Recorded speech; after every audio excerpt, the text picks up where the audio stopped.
जैन मुनियों को भी हमने घुमाया है महाबोधि विहार में। जैन मुनियों का भी स्वागत किया है। कौन से जैन मुनि? जो नंगे रहते वाले। मैं महाबोधि विहार में 1995 से 2001 तक का वहां का प्रमुख था महाबोधि विहार का। और हमारा जो आंदोलन चला था बुद्ध गया का आंदोलन भंते सुरेश साई जी के समय में, उसकी ओर से 3 महीने धरना प्रदर्शन चला था महाबोधि विहार के सामने। 1995 मध्ये धरणा प्रदर्शन 3 महिने चाललं होतं भंते सुरेश साईजीच्या वेळेस। त्यावेळेस हिंगोलीवरून फुलाबाई वावरे खूप लोक घेऊन यायची। औरंगाबादला आमचे जे पत्रकार लोक होते पीटीआय वगैरेचे गजबिये, तर ते सर्व लोक मेहनत करायचे त्या काळामध्ये। 1995 मध्ये 3 महिने आंदोलन चाललं। तर त्याच्यामुळे काय झालं होतं की बिहार सरकारमध्ये मुख्यमंत्री लालू प्रसाद यादव जे होते त्यांनी आमच्या सोबत बोलणी केली आणि 4 बौद्धांचे मेंबर, म्हणजे 4 हिंदू 4 बौद्ध असतात, तर हिंदूच्या नावावर बामणाचे लोकच बसतात। म्हणजे हिंदू धर्म नाही आहे, तो ब्राह्मण धर्म आहे। तर त्या ब्राह्मण धर्माचा याच्यावरती कब्जा आहे। हिंदू शब्द तर फक्त ट्रॅप आहे, गर्दी दाखवायला। मुख्य काय आहे, हिंदू या ठिकाणी कोणी आहेच नाही। इथे जाती आहेत, हिंदू नाही आहे। हिंदू नावाचा कोणत्या ग्रंथामध्ये, जुन्या ग्रंथांमध्ये कुठे उल्लेख नाहीये। हा आहे ब्राह्मण धर्म। तर ब्राह्मण धर्माच्या लोकांनी ज्या काही अशोककालीन 84,000 स्थान जे बनवले होते महाराजा अशोकांनी, ते सर्व कब्जे करून बसलेत, नाव बदललेत आणि नाव बदलवून हे सगळे कब्जे केलेले आहेत। म्हणून जो बौद्ध आहे, जो बुद्धीचा उपयोग करतो, आतापर्यंत तुम्ही ऐकलं असेल ऊपरवाला दुनिया चलाता है, ऊपरवाला दुनिया चलाता है, ऊपरवाला दुनिया चलाता है, हे आपण ऐकत आलो ना। औरंगाबाद मध्ये मुस्लिमांची खूप मोठी आबादी आहे। सकाळपासून काय म्हणते, ऊपरवाला अल्लाह चला रहा है, दुनिया चला रहा है म्हणतात ना। अल्लाह पाहला का? ऊपरवाला पाहला का? पाहला का? ऊपरवाला आहे की नाही? ऊपरवाला आहे की नाही? सांगा, ऊपरवाला आहे की नाही? आहे, ऊपरवाला आहे, परंतु आपल्याला माहित नहीं। क्या ऊपर वाला है लेकिन अपने को मालूम नहीं। ऐसे अपना दाहिना हाथ उठाओ, सब लोग दाहिना हाथ उठाओ, उजवा हात उचला, डोक्यावर ठेवा। आता सांगा ऊपर वाला कुठे आहे? ऊपर वाला हे भेजामध्ये आहे, भेजा, दिमाग। ये दिमाग ऊपर है ना, ये दिमाग है, बुद्धि इसी में है, बुद्धि इसी में है। तो बुद्धि का विकास करो। बुद्धं शरणं गच्छामि, माने बुद्धि का इस्तेमाल करो। बुद्धि का इस्तेमाल करेगा तो बौद्ध है, और बुद्धि का इस्तेमाल नहीं करता है तो वो बौद्ध नहीं है। लेकिन बौद्ध को शील का आचरण करना पड़ेगा, तब वो बौद्ध है। अगर वो शीलों का आचरण करता है, बुद्धि का इस्तेमाल करता है तो बौद्ध है। और नहीं तो केवल किताब पढ़ करके पोथी पंडित बनेगा तो उससे, कबीर साहब क्या बोलते हैं, पोथी पढ़ पढ़ पंडित हुआ, पोथी पढ़ पढ़ जगमुआ, पोथी पढ़ पढ़ जगमुआ, पंडित भयानक होए। 2.5 अक्षर प्रेम का पढ़े सो पंडित हो। तो प्रेम, करुणा, मैत्री मन में विकास करेगा, बुद्धि में विकास करेगा, बुद्धि से जीवन जिएगा तो तब पंडित होगा। तो मेन समस्या क्या है, महाबोधि विहार जो है बौद्धों का है, लेकिन रिकॉर्ड में बौद्ध नहीं है। रिकॉर्ड मध्ये हिंदू मार आहे, दलित आहे, कसं काय बौद्धांच्या हाती मिळेल? बुद्ध विहार महाबोधि विहार लेना है तो क्या करना पड़ेगा, रिकॉर्ड में बौद्ध बनना पड़ेगा। नांदेडचे एक माधव गायकवाड आहेत, ते पॅरालिसिस झाला होता त्यांना मध्ये। तर त्यांनी ठरवलं की मी दुरुस्त झाल्यानंतर भंते बनवून हेच काम करेन, लोकांना रेकॉर्ड मध्ये बौद्ध बनवेल। तर रेकॉर्ड मध्ये बौद्ध बनला तर तो काय झाला, शासनकर्ता झाला। आणि नाही तर दलित राहिला, अनुसूचित राहिला तर स्कॉलरशिप घे, जागेवर बस, त्याला लंगडा लुळा ठेवतात। बाबासाहेबांनी आपल्याला काय म्हटलं, शासनकर्ते जमात बना। केव्हा? आपल्या जातीचा पिच्छा सुटला तर बनाल। हे ब्राह्मणांनी जे बॅक्टेरिया व्हायरस टाकून ठेवले ना जातीपातीच्या नावानं, 7,500 तुकडे केलेले आहेत समाजाचे, 7,500 तुकडे। त्याच्यात 1700च्या वर तुकडे तर अनुसूचित जाती म्हणजे शेड्यूल कास्टचे तुकडे आहेत, 802 शेड्यूल ट्राईबचे तुकडे आहेत, आणि ओबीसीचे किती तुकडे आहे माहितीये?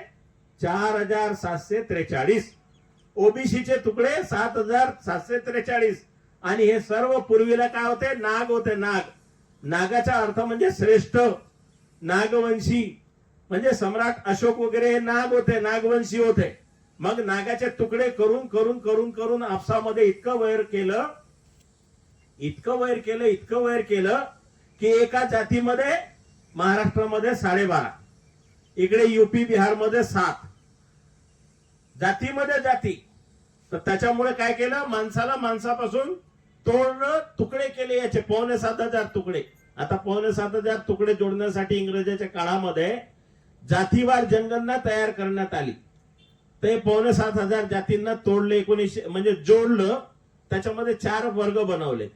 एक सामान्य वर्ग आहे, त्यांनी EWS च्या नावात 10% घेऊन घेतलं, त्यांची संख्या 3-3.5%, आणि बाकी मिळून सर्व 7-8% जे होतात, ज्यांना राज्यकर्ते लोक आहे, जमीन जायदाद सर्वांवर कब्जा.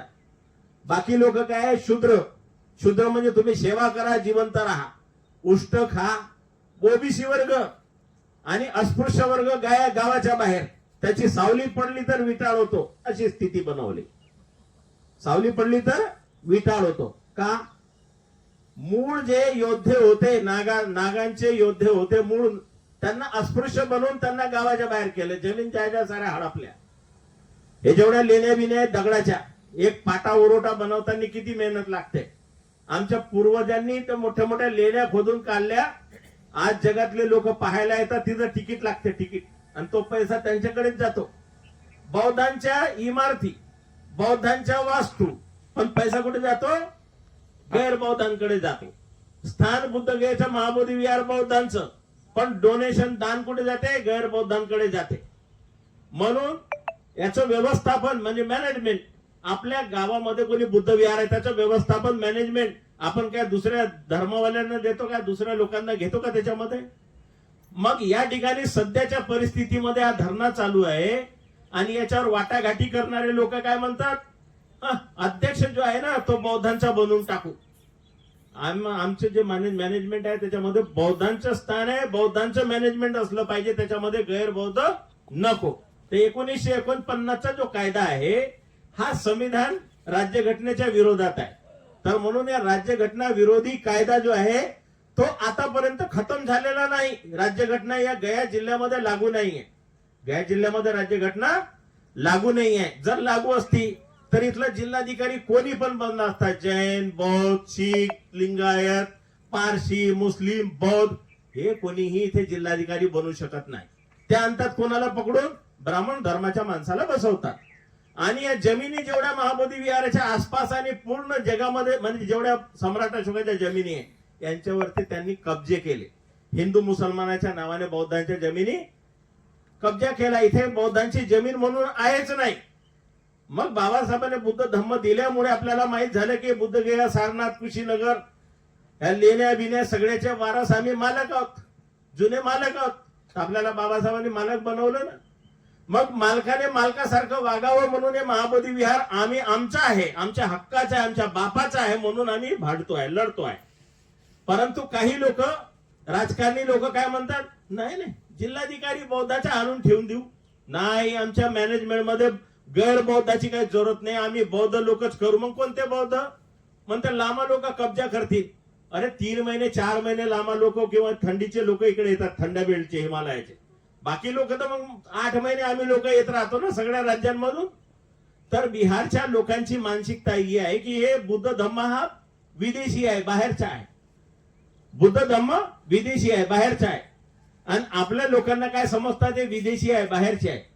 यातल्या लोकल लोकांच्या डोक्यामध्ये हा बुद्ध आमचा आहे, आम्ही सम्राट अशोकचे वारस आहो, हा विचार रुजलेला नाहीये.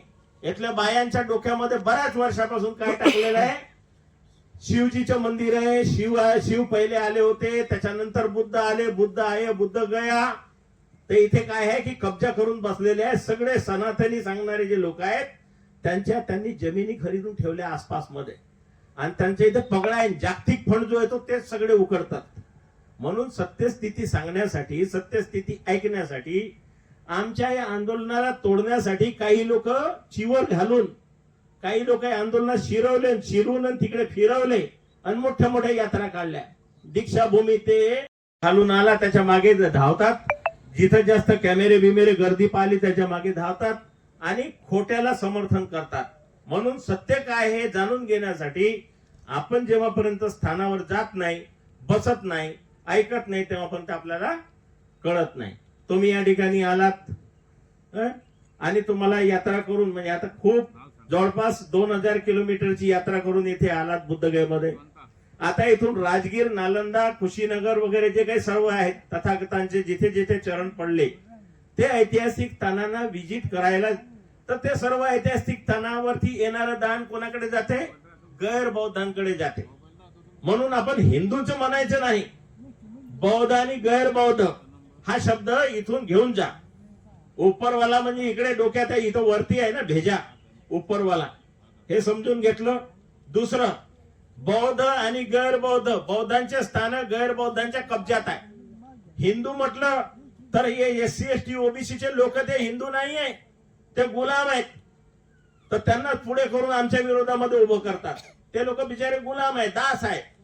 म्हणून बौद्ध आणि गैर बौद्ध हा शब्द नेहमीसाठी लक्षात ठेवा. आपल्या इथे जेवढे काही माळी, तेली, कुणबी, काही मराठा वगैरे आहे, हे जे काय आहेत हे हिंदू नाही. आपण यांना उगाच हिंदू हिंदू म्हणून काय करतो? गर्दी दाखवतो.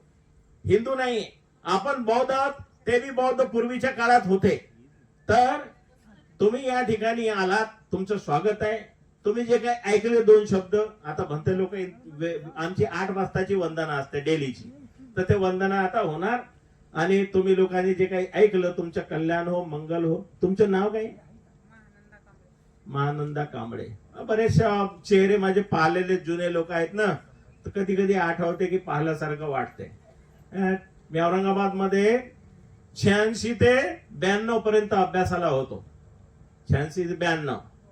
95 पासून तर 2001 पर्यंत महाबोधी विहाराचा प्रमुख होतो, सेक्रेटरी होतो. 18 महिने आपले लोक जंतर मंतर वरती बसले होते धरण्याला, तेव्हा पहिल्यांदा बौद्धाचा सेक्रेटरी बनवला होता. तर 98 ते 2001 पर्यंत इथलं महाबोधी विहाराच्या दगड ते सगळं काही पाहताना चकाचौंध ते सगळं केलेलं आहे. तर आपण सर्व जे आहेत भंते भदंत आपले विशुद्धानंद बोधी महाथेरो, औरंगाबादची ओळख म्हणजे विशुद्धानंद बोधी महाथेरो. आणि बाकी मोठे मोठे भंतेजी आहेत. त्याच्यानंतर आपले चौकावाले भंतेजी आहेत, बोधीपालो महाथेरो. औरंगाबाद हे शिक्षेचं केंद्र आहे यावेळेस, आणि बाबासाहेबांच्या क्रांतीचं सुद्धा केंद्र आहे. आणि औरंगाबाद वरून खूप मोठे मोठे कार्यक्रम होतात. आपले दानदाते मोठे मोठे कशामुळे तयार झाले? बाबासाहेबांच्या मूळ पुण्यामुळे. इतर ठिकाणून गेले औरंगाबाद मध्ये, चांगले सुंदर सुंदर घर बनवून सुंदर सुंदर व्यवस्थेत जगतात. तर या बिहारमध्ये, बिहारचे लोक अंधारात आहेत सध्या, बुद्धाला विदेशी समजतात. म्हणून इथे बसून काम करण्याची आवश्यकता आहे. इथल्या लोकांना शिकवण्याची जरूरत आहे. आमच्या धरण्यास्थानावर हे जयंतीचे कार्यक्रम आम्ही घेतो तर प्रबोधन होते. तर या कार्यक्रमामध्ये इतर आसपासचे लोक येतात. सावित्रीबाई फुले कोण, इथल्या मुलींना माहित नाही आसपासच्या लोकांना, त्यांना इथे प्रबोधन देतात आम्ही लोक. तर आपण सर्व लोकांचे जयमंगल हो, कल्याण हो, स्वस्थ राहो, सुखी राहो. तुमचे मोबाईल नंबर ठेवा आणि संपर्कामध्ये असा. आम्ही कुठे पण असू, परंतु संपर्कामध्ये राहा. एक प्रबुद्ध समाजाचं निर्माण करायची आवश्यकता आहे. जातपात तोडो, बौद्ध बनो, बौद्ध लिखो, बौद्ध दिखो. रेकॉर्ड मध्ये बौद्ध बना, मालक बना, शासक बना. रेकॉर्ड मध्ये आडनावा बदलवा. जे काही आपल्या आडनावामुळे आपली ओळख होते ना, दलित आहे, अमुक आहे, तमुक आहे, ते आडनाव सोडून टाका. बाबासाहेबांच्या पुण्याने आपलं सुंदरसं नाव, सुंदरसं आडनाव आपल्याला बाबासाहेबांनी राज्यघटनेच्या माध्यमातून स्वातंत्र्य दिलं. तर ज्याला जे घोडी चोर, गधे चोर, चोर पगार, कुत्रे मारे, उंदीर मारे, डुक्कर मारे, हे आपल्याला जे शिवीवाले नावं दिलेले यांना त्याग करा. आणि काय करा? बौद्ध बना, बौद्ध दिखा, बौद्ध लिखा. आणि हिंदू हे टिक्का जे लावून फिरताना तुम्हाला हिंदू समजतात.